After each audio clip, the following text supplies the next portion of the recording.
Hai. Selamat datang kembali di channel Min Donghua. Di video kali ini kita akan melanjutkan cerita Donghua Battle Truck Devon. Ayo langsung aja ke alurnya. Setelah Xiaoyan kembali ke sisi Ratu, mata Ratu langsung tertuju pada wajah Xiaoyan, seolah-olah dia memeriksa ekspresi Xiaoyan dengan cermat. Kami baru saja membicarakan beberapa masalah pribadi. Melihat tatapan Ratu, Xiaoyan segera menjelaskan kepada Ratu bahwa dia tidak memiliki hubungannya dengan Ye Beijing, bahwa mereka berdua hanya berteman. Oke, Anda tidak perlu menjelaskannya kepada saya. Sambil berbicara, alis indah Ratu melengkung seperti bayangan bulan sabit dengan senyuman manis. Karena saat dia berada di sekitar Xiaoyan, Ratu Nanfu selalu memancarkan sisi seksi dan imutnya. Hei, apakah Ratu benar-benar tahu tentang Chang Meishi? Xiaoyan terbatuk 2 kali untuk menghilangkan rasa malunya. Kemudian dia bertanya, Chang Meishi, saya memang pernah mendengar nama ini, tapi sebenarnya saya tidak mengetahui pastinya. Jawab Ratu sambil menggelengkan kepalanya, yang membuat Xiaoyan tersenyum pahit, seolah-olah Ratu mengatakan itu sebenarnya hanya untuk melampiaskan amarahnya pada Ye Beijing. Hanya saja Xiaoyan juga dapat melihat perubahan halus di mata Ratu. Tapi Xiaoyan tetap diam dan tidak terus bertanya tentang masalah Chang Meishi. Bagaimanapun, jika dia ingin menyembunyikannya dan dengan pemikiran dan pandangan masa depan Ratu, Xiaoyan sama sekali tidak akan mendapatkan informasi sedikit pun. Karena meskipun Xiaoyan hanya dapat melihatnya sesaat, dia merasa masalah ini tidak sesederhana itu. Dan itu membuat Xiaoyan merasa bahwa pengaturan Ratu memang tidak terduga. Namun karena Ratu mengetahui sesuatu tentang Chang Meishi Guan Yu dan dia memilih untuk menyembunyikan alasannya dari Xiaoyan, maka Xiaoyan juga tidak mau bertanya secara langsung. Tapi kali ini Ratu juga bertindak jujur. Meskipun Xiaoyan mengajukan lebih banyak pertanyaan, selama dia tahu dia tidak memiliki niat untuk menyembunyikannya pada Xiaoyan. Sekarang, meskipun pertempuran dapat dianggap berakhir untuk sementara, tetapi Sensi tidak akan mendapatkan kedamaian dalam jangka pendek. Meskipun hal ini tidak sulit untuk dipecahkan, tapi ada banyak orang kuat dari dunia lain yang muncul di dunia Sensi. Ratu berkata perlahan.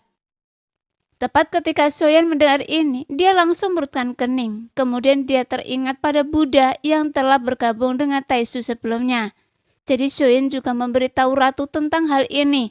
Karena justru campur tangan Buddha, maka pertempuran dengan Taisu dimulai.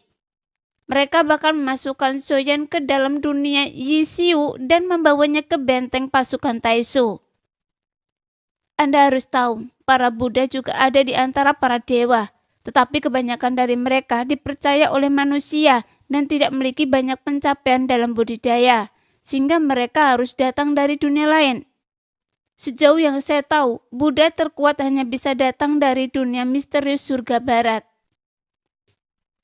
Ratu berkata perlahan, tapi dia tidak terlihat terkejut.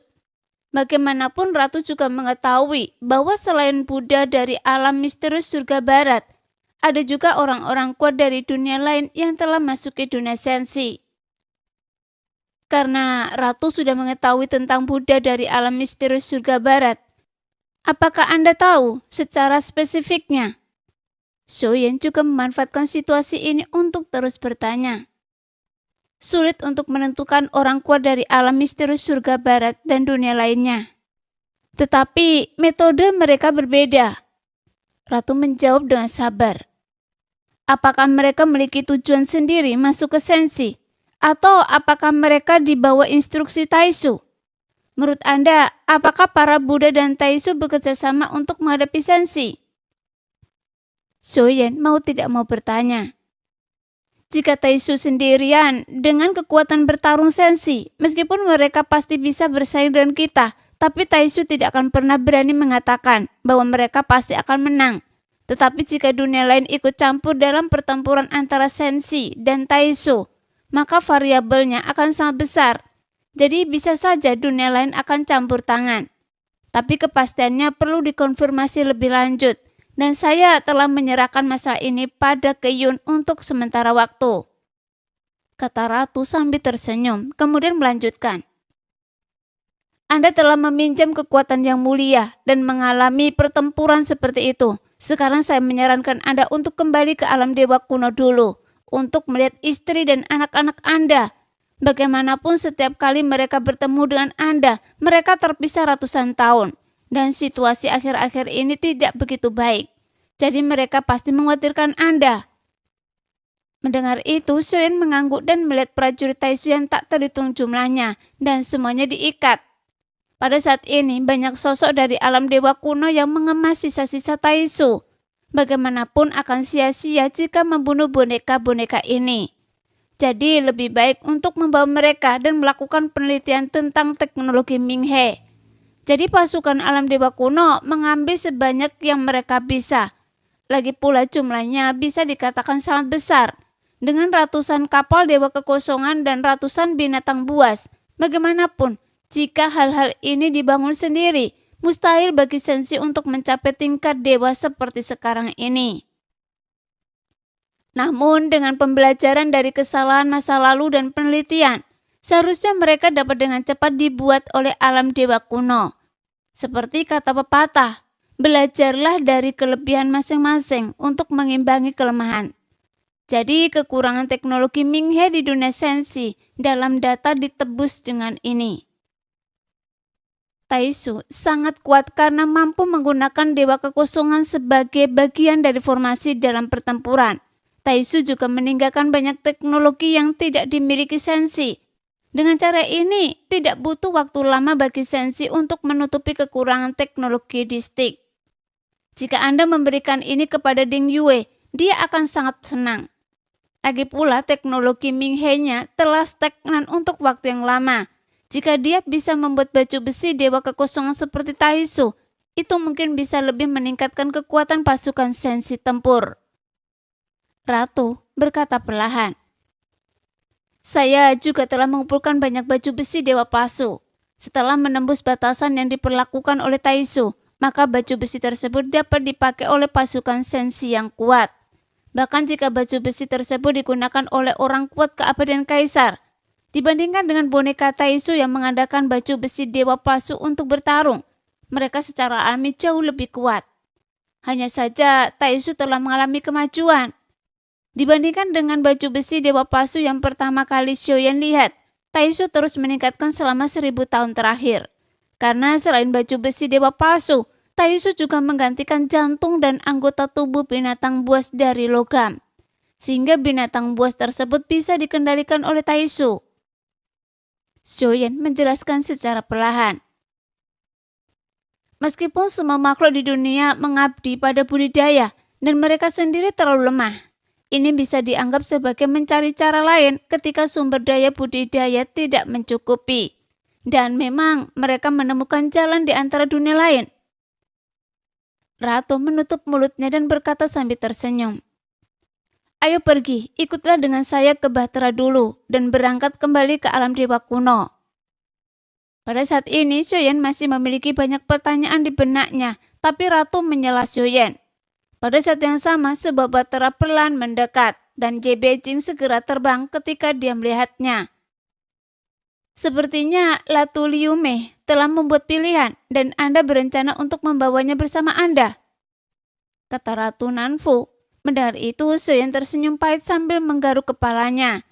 Jelas selama Xiaoyan berada di dunia kuno Dewa Iblis Abadi, Ye Beijing telah memberikan banyak bantuan kepadanya.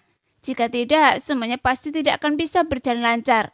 Bahkan dengan bantuan Ye Beijing, avatar Yuan Shen berhasil menembus alam leluhur. Jadi tentu saja kebaikan ini tidak dapat dilupakan olehnya. Jadi Xiaoyan hanya bisa mengangguk pada Ratu. Dia dan saya hanyalah teman baik. Apalagi dengan banyak teman, maka akan mudah mendapatkan bantuan. Tapi sekarang situasi Anda di Sensi sangat rumit. Jika dia mau menikah dengan saya, maka saya bisa menjadi selirnya. Dan saya akan selalu tinggal di Sensi. Jika Taisu datang lagi dengan kekuatan saya, pasti akan sangat membantu Sensi. Sebelum Xiaoyan dapat berbicara, Ye Beijing menyipitkan matanya yang berbentuk almond dan berkata kepada Ratu sambil tersenyum. Sepertinya pertengkaran dengan ratu barusan tidak penting. Selama dia bisa mengikuti Xiaoyan, maka Ye Beijing akan melakukan apa saja. Saat ratu mendengar kalimat ini, dia tidak mengatakan apa-apa lagi. Itu hanya teman baik. Xiaoyan tiba-tiba berkata. Tepat ketika Xiaoyan melihat ratu menundukkan kepalanya, dan sepertinya dia sedang marah. Xiaoyan hanya bisa tersenyum pahit, namun bagaimanapun juga, ratu selalu memperhatikan Xiaoyan dengan tulus. Sehingga Xiaoyan memiliki juga perasaan terhadap ratu. Jadi dia tidak ingin mempermalukannya. Oleh karena itu, Xiaoyan juga siap untuk mengalah. Bahkan jika dia harus menyinggung Ye Beijing, dia tidak bisa mengecewakan ratu. Namun sebelum Xiaoyan bisa berbicara, ratu tiba-tiba mengulurkan telapak tangannya yang seperti batu giok dan menyerahkannya kepada Ye Beijing, yang membuat Xiaoyan dan Ye Beijing tercengang. Selamat datang di Sensi. Jika ada yang salah dengan pengaturannya, saya harap Anda bisa memanfaatkan saya. Sambil berbicara, ratu mengangkat kepalanya lagi dengan senyum cerah di wajahnya, kemudian mengulurkan telapak tangannya dengan ramah kepada Ye Beijing. Namun ekspresi Ye Beijing dan Xiaoyan langsung membeku di tempat. Jelas mereka tidak pernah menyangka ratu akan melakukan ini. Setelah beberapa saat, Ye Beijing sadar dari keterkejutannya. Dia mengulurkan tangannya dengan kaku dan berjabat tangan dengan ratu. Ayo pergi, serahkan tempat ini pada mereka. Setelah ratu selesai berbicara, dia memimpin Ye Beijing dan Xiaoyan melangkah ke dalam bahtera. Nah, demikianlah video hari ini. Terima kasih yang sudah menonton video Min sampai selesai. Sampai jumpa lagi di video selanjutnya. Bye-bye.